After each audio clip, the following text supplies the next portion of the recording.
दोस्तों, आपने पिछले भाग में सुना कि अनन्या के उस श्रापित महल में एक डायरी मिलती है और उस डायरी का राज क्या है, चलिए हम तीसरे भाग में जानते हैं। तब तक के लिए चैनल को सब्सक्राइब कर लीजिए।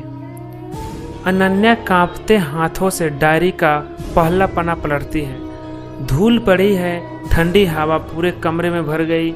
हर पन्ना जैसे किसी रूह की सिसकी सुनाता था। डायरी में लिखा था, मैं आरव हूँ, इस महल का वारिस, लेकिन मैं राजा नहीं बन सका क्योंकि मेरी मौत हो चुकी है। मुझे जिंदा जमीन के नीचे दफनाया गया।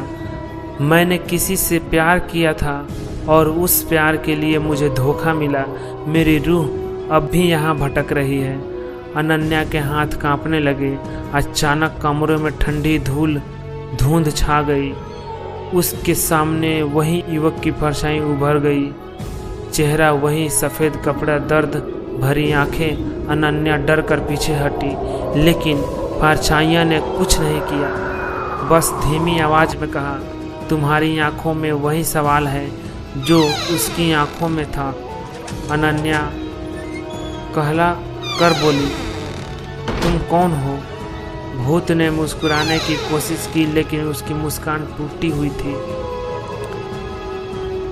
मैं आरव हूँ, वो जिसे प्यार के बदले मौत मिली, और अब इस महल की हर ईंट मेरे दर्द से जकड़ी है।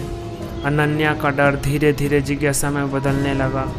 उसने हिम्मत जुटाई और पूछा, तुम अब तक यहाँ क्यों हो?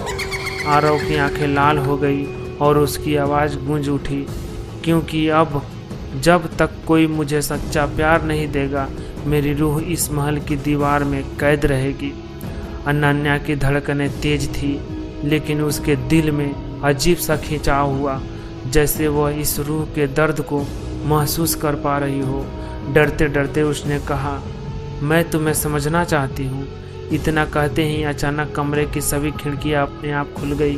परछाई मिट्टी में बदल गई और दीवार पर खून से लिखा दिखाई दिया।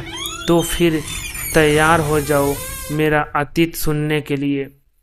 दोस्तों, इस कहानी को यहीं पे समाप्त करते हैं।